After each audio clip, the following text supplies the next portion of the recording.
Aquellos de ustedes que me han seguido, cuando ayer hablaba en contra de la perspectiva de género o la perspectiva de infancia,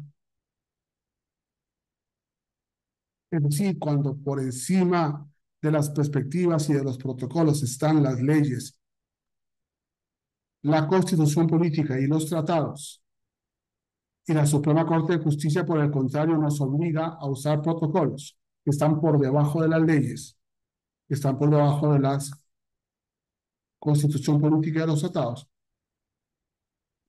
Se recuerdan que yo he hablado de un libro que escribí, Cómo juzgar en perspectiva de género, y mi objetivo era cómo darle la vuelta a lo que la Suprema Corte de Justicia estaba diciendo a través de los protocolos. Cómo juzgar en perspectiva de infancia, con el mismo objetivo. Sin embargo, me enfoqué especialmente en el cómo juzgar en perspectiva, cómo investigar. Ahí sí tenía una especial preocupación, y no porque los protocolos, los protocolos no resolvían el tema de la investigación, y de hecho yo he sido muy crítico sobre la Suprema Corte cuando se ha metido en el tema de la investigación. Alguna vez dije en broma, pero lo estaba diciendo en serio, la criminalística de la Suprema Corte, porque estaba definiendo como si fuera un perito experto en criminalística de campo y en criminalística de laboratorio.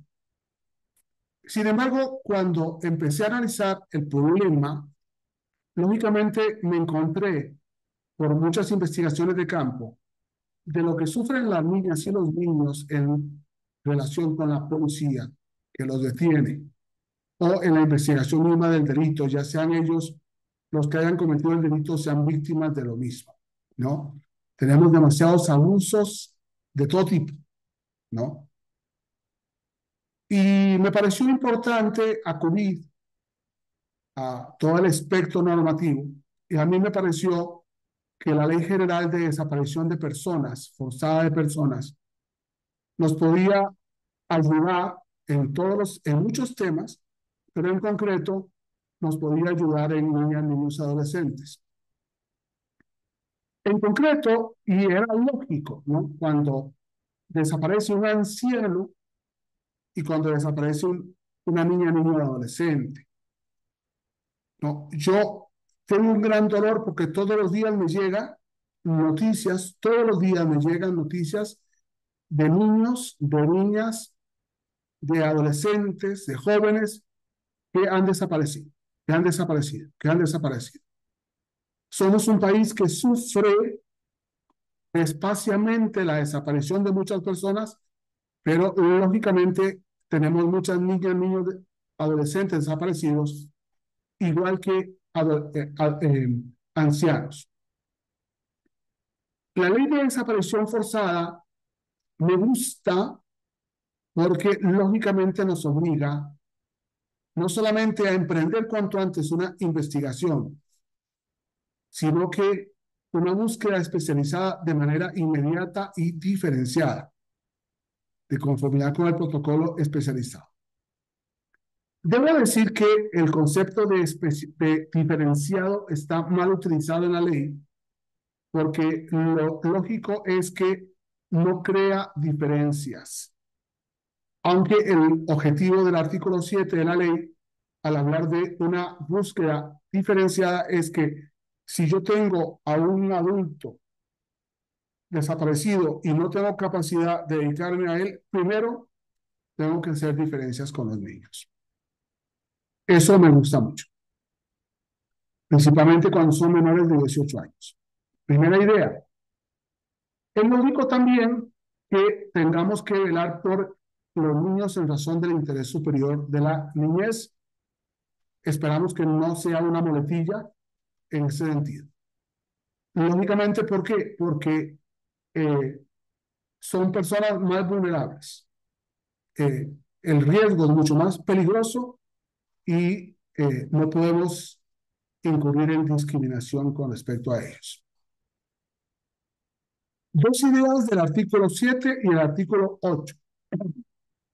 En el artículo 9 de la ley de desaparición se dice, y aquí leo, todas las acciones que se emprendan para la investigación y búsqueda de personas menores de 18 años de edad desaparecidas garantizarán un enfoque integral, transversal y con perspectiva de derechos humanos de la niñez que tome en cuenta las características particulares, incluyendo su identidad y nacionalidad. Creo que en algún canal les hice ver mi frustración de que al enseñar a las fiscalías especializadas en la desaparición forzada de personas, había todo el interés de la fiscalía de hacer las cosas bien, pero no los recursos, no los vehículos, no las motocicletas, no la gasolina, no hay los recursos. Y que aunque dejáramos los recursos para adultos para dedicarle a los niños, tampoco teníamos los recursos en materia de ADN, en materia de huellas dactilares, en materia de medios de transporte.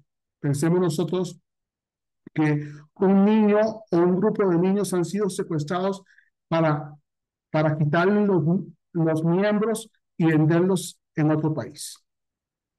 Entonces, entre más rápido logremos detener a estos secuestradores, más rápido logramos la liberación de los niños. ¿Y qué medios tenemos? Es muy interesante saber que ahí sí eh,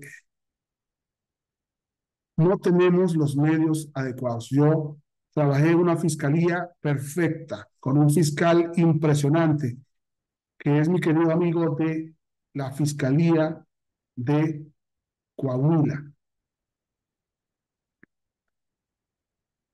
Y ellos, qué gente más linda, qué fiscal más valioso, qué fiscales más atentos, qué ganas de trabajar, pero los recursos.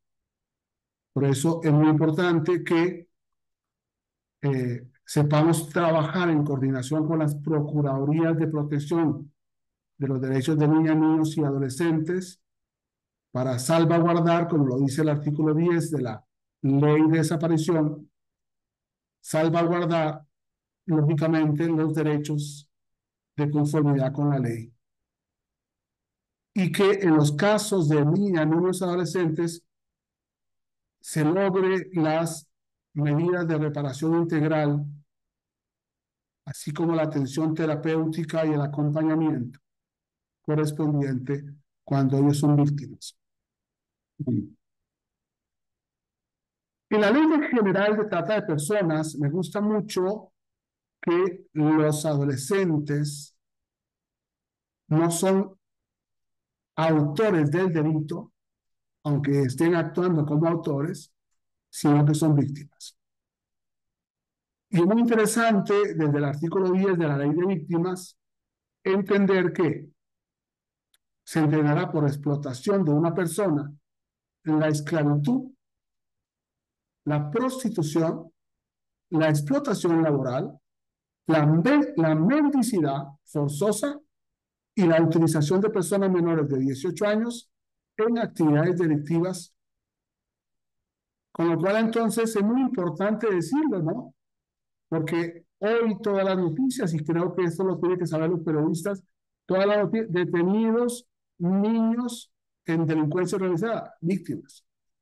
Detenidos niños en trata de personas, son víctimas. Es muy importante. En la Ley de Justicia para Adolescentes se habla de la supletoriedad del artículo 10, que creo que hablábamos un día de estos. Solo en lo no previsto por esta ley deberán aplicarse supletoriamente las leyes penales, el Código Nacional, la Ley de Mecanismos Alternativos, la Ley Nacional de Ejecución Penal y la Ley General de Víctimas.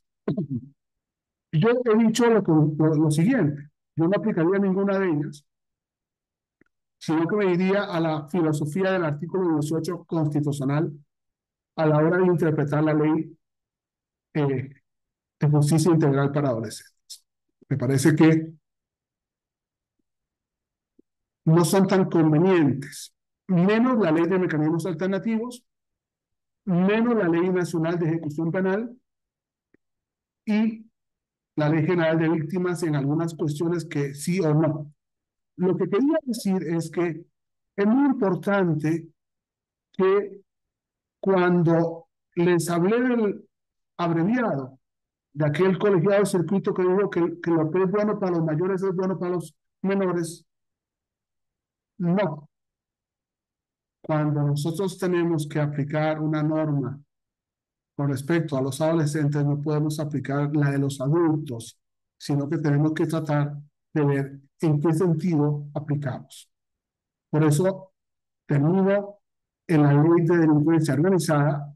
El uso de menores es un agravante para los adultos, no una condena para los menores.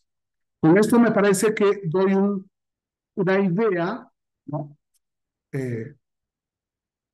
Esta no es una clase de doctorado, ni una clase de maestría, ni de especialidad, sino que son unos pequeños videos que me sirven a mí para hablar a gritos de temas que son muy importantes tener claros y que conviene que lo sea a través de un órgano tan público como esto para que lo pueda oír un periodista o lo pueda oír un profesor de escuela o de colegio y no necesariamente los especialistas de los que hemos venido hablando. Qué importante es ver a las niñas y niños adolescentes de forma distinta, pero no en perspectiva de un protocolo de la Suprema Corte, sino conforme a la Constitución y a la ley. Muchas gracias.